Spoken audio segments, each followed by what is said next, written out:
Let's get to our regular Wednesday panel. We've got David Gazard and Eamon Fitzpatrick. Gentlemen, great to see you as always. David, no rate hike yesterday, but the message was still impactful. It was a very blunt message from the RBA governor. Yeah, she basically said, A, stay out of my patch. I'm not going to be bullied or browbeaten into cutting. I'm not necessarily listening to Treasury's forecasts on inflation. I'm certainly not going to be told by the Treasurer what to do based on forecasts that are already wrong. There are other inflationary pressures in the economy that the Reserve Bank has firmly on its radar, and don't think you're getting a rate cut before the election, whenever that might be. So she's effectively put the ball back in the Treasurer's court to say, hey, I'm not going to be told what to do here. It's not like the last governor. I'm fully independent, and here's the next 6 months, and take it or leave it.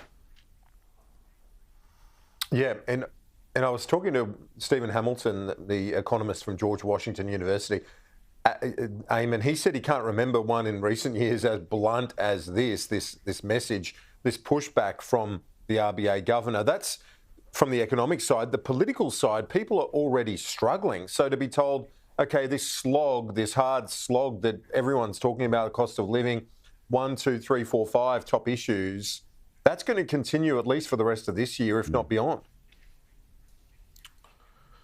Which is, I think, what everyone's expecting anyway, Kieran. But the point I would make is this. There's been no bigger champion of a staunchly independent Reserve Bank governor than this government and Jim Chalmers. So, number one, I mean, he is big enough and he is tough enough to have a very healthy discussion around what may or may not happen. That's number one. But number two, some of the fundamentals haven't changed either, by the way. You know, the Reserve Bank still has a view around the underlying rate, and they still have a view that ultimately it is continuing to head in the right direction. These are difficult times. We are not alone. There's a whole bunch of people who were bracing yesterday for a rate hike. I mean, that is the fact. That's what everybody knows. And honestly, there'd be other people. Some of Jim Chalmers' political opponents would have been hoping for that too, but that did not happen. And there's also acknowledgement that it is critical. You've got to give people a helping hand. Things are tough. Bills are going up. How do we get on top of that? You know, so I think you have to take a very balanced approach to these things. Yeah, so David, that's a good point Eamon says there in terms of politicians particularly. You have to listen and show empathy for what people are going through, and that sometimes might not be pure economic policy. There's no doubt people are doing it tough, but at the end of the day, you've got to take a decision as Treasurer and as a government and cabinet.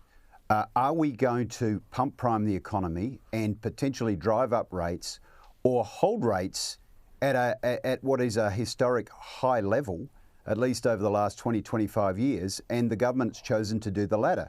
And if you listen to the Reserve Bank Governor, Michele Bullock, she has singled out state and federal spending, wage hikes. They look at the unit cost of labour, and these are too high. Her job is singular. She has to keep inflation in a band of 2 to 3%, and it is outside that band and uncomfortably higher. So if you're going to take the decision to support the needy, and we all get that, we all understand that, but leave mortgagees and business paying higher than necessary interest rates, that is a political call you've taken. That does not help people with their cost of living crisis. It makes it worse. While there wasn't a rate increase, Eamon, and I understand what you're saying, a lot of countries are facing this, but the ongoing slog on cost of living with the rates to remain where they are, possibly to the election and beyond, this is also poses a huge, potentially existential challenge for the government, as we've seen for incumbents around the world. Yeah, absolutely. But Australia is not immune. But when you look around, things are tough for a lot of people, but they're also tough in other parts of the world. I've just been with Jim Chalmers. I've just literally left him now. I got to say, he is a man who has cost of living and inflation and getting a good economic result for this country. That is number one. And this is a guy who's losing sleep over it at the moment.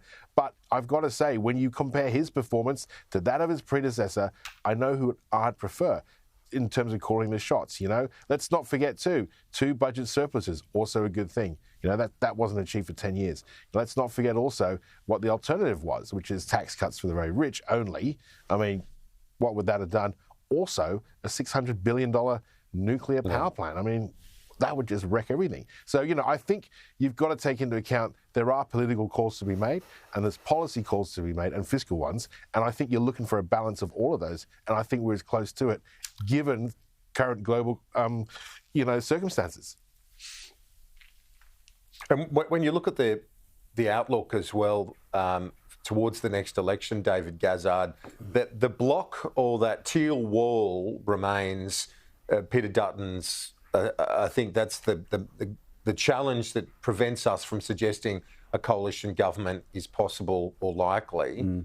But do you feel that this cost of living issue, that this economic issue, the way it is, could help shift some of those teal seats even, potentially? Well, it's an interesting scenario, isn't it? Because at the moment, the electors in what used to be coalition seats who went teal would be looking at their members who are as useful as a glass eye in a keyhole. They have no power at all in the lower house.